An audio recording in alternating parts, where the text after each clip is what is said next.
providing statutory entitlement to domestic violence paid leave. I think it's a practical intervention that really responds to the needs of victims and survivors of domestic abuse. Safe Ireland have rightly called domestic violence an ongoing epidemic, and only last week we learned that Gardaí responded to almost 50,000 incidents of domestic abuse last year, an increase of 10%, and support providers, even down to local rural ones like West Cork, Women Against Domestic Violence, have seen really significant rises in the number of calls. I think cultural and social changes are essential, but we need to bring every measure, resource and focus the state can muster to respond to the epidemic. And for too long, domestic violence has kind of been treated as a private matter, which doesn't impact on work life. And we know that's not true. Domestic abuse and violence results in unimaginable physical and psychological impacts, which affects all aspects of people's lives. Financial abuse is a very real but a kind of underreported feature of domestic abuse. The National Women's Council highlighted that, I think this is important, 94% of survivors experience financial abuse, and employment sabotage is experienced by 78% of survivors. And Deputy O'Reilly, I think your bill recognises those issues and the realities faced by women and children in trying to escape violent and coercive situations. I've a few questions, Chair, so I'll just start with one, but if there's time, I'd love to come back in with more. But first, Deputy, could you outline why the bill is related to the organisation of the Working Time Act 1997? Seems the Minister for Children, Equality, Disability, Integration and Youth described this as not the best vehicle for such a scheme during the second stage debate, which I think you disagreed with. But if you could elaborate on that, that would be great. And Chair, if there is time, we have more questions. Thank you.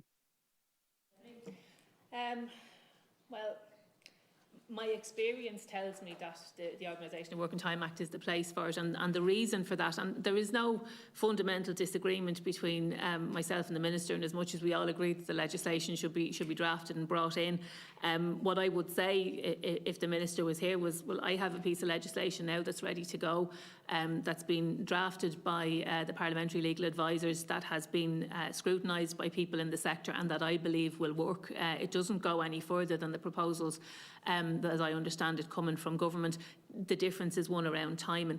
The reason that I housed it, if you will, within the Organisation of Working Time Act is because this is a workers' rights issue and it is an issue of leave. The intention is that the leave would be mainstreamed with other forms of leave, and that it wouldn't be separate or in the margins or, you know, in the shadows, that it would be a form of leave that you have an entitlement to. So when I think about it, I think about, and I go back to when I was a shop steward and I was in this situation with somebody in work, and I think about what I can do beyond a cup of tea and a hug and you know, and a listening ear, that you can say this is leave. It's not special leave, or, you know, it is leave that you have an entitlement to, same as bereavement leave, you know, you may not want, or parental leave. Some of us may never use that leave. I mean, you know, in an ideal world, you know, this leave, we'd all be sitting here thinking, well, that's a very nice idea, Louise, but we actually don't need this. Okay, but that's not where we're at. So this is very necessary.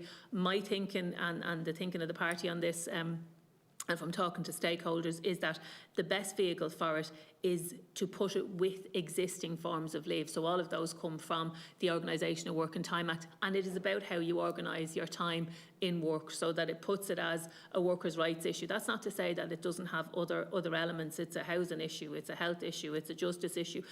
There's a whole range of departments that are covered, but for me, and from the people I have spoken to and from my own experience, the Organisation of Working Time Act is where you would go for other forms of leave, so that it I keep using the phrase mainstream, and I don't mean to, because I don't think this should be mainstream, but I think you understand what I mean, Deputy Cairns, where it is not a separate form of leave. It's not special over there. It's here, it's in the leave folder, it's in the leave book. You can avail of it because you have an entitlement to it, not because there's a special case being made for you that this is here. And I think that's the key to it. And certainly from talking to people within the trade union movement and people who are representing workers and people from human resources, their view is that this is the best way to do it, simply because it means it's in the same place as other leave, if that makes sense. You say you had another question, Deputy Cairns? Yeah, that'd be great. Thank you, Deputy Riley. The other question is just, I think, for all of us to understand the impact, and for anyone watching today, I'm wondering if you could outline the impact of similar legislation in jurisdictions, I think like New Zealand and Canada, where it's already in place, the kind of profound impact it has on people once it's introduced. And then secondly, I'm wondering just in practice how we can envisage the bill kind of working, because I suppose to an extent it depends on the degrees of trust between employers and employees. And I hope that we would all, just envisage employers would give leave and any allowances they can to employees in those circumstances. But I think the bill does allow for employers to refuse an application for leave if they have reasonable grounds for believing that an employee is not entitled to domestic violence leave concerned. And of course, that's probably a necessary provision as well. I'm just wondering how we can ensure that an already vulnerable person isn't denied leave that they're entitled to by an employer acting maybe in bad faith. I know that's an unusual situation, but just a query around that. If there is a kind of, if you can refuse it, how do we see that playing out?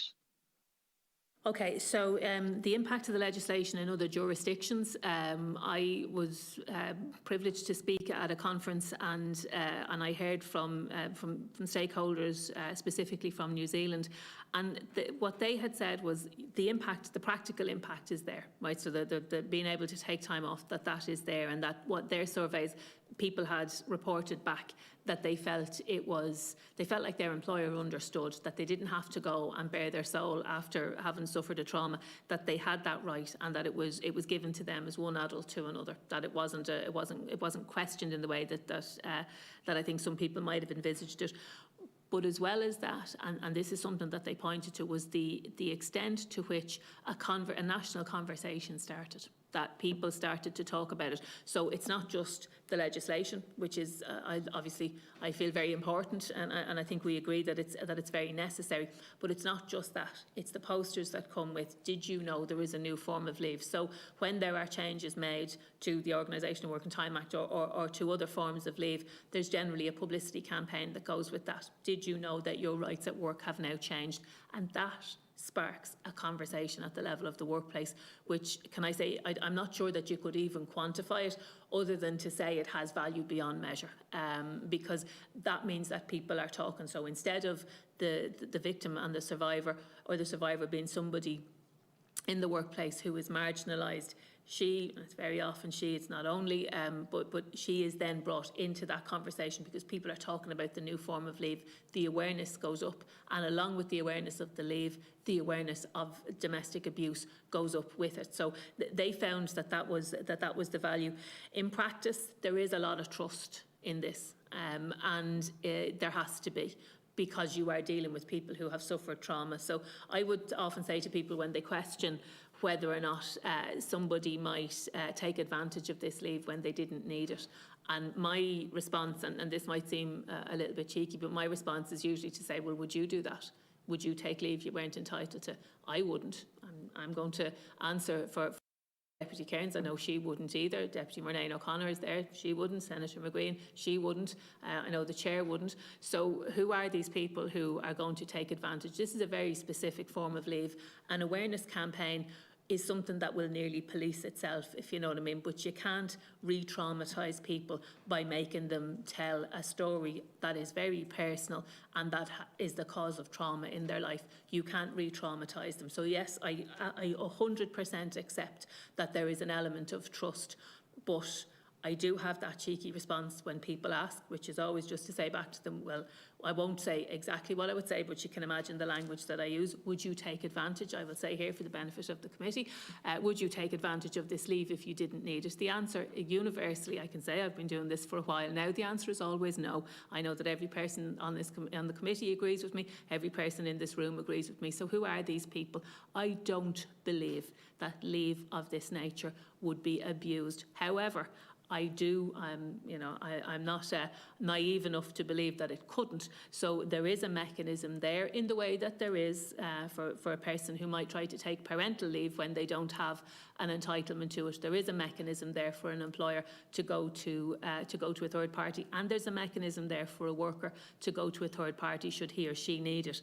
Now, we'll know from the WRC following the Zielinski judgment that all of these, the hearings now have to take place in public. That is the default.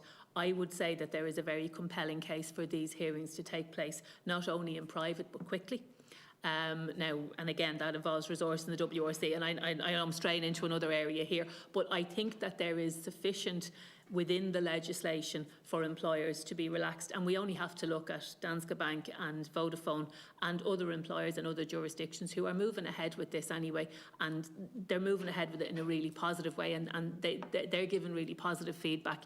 As well as that, and we know that the National Council for Competitiveness are saying repeatedly that there's going to be issues around attracting talent to a workplace. Having a decent set of terms and conditions for the people that you're hoping to attract is a really good place to start. So a lot of employers now are waking up to this fact. Thanks, Deputy. And just to clarify, the question was more around, if people were wrongly refused the leave rather than trying to get the leave, without needing it. Yeah, my apologies. I sort of took it as a general, could there be abuse? But yes, no, if people are wrongly refused it, I actually think there's a very compelling case to be made that these hearings would all be held in private for the privacy and the dignity of the person who's questioned it. But yes, that is there. So apologies, I took your question to mean on both sides, but no, I get that now. Thank you. Thank you. Deputy Jennifer Murnau.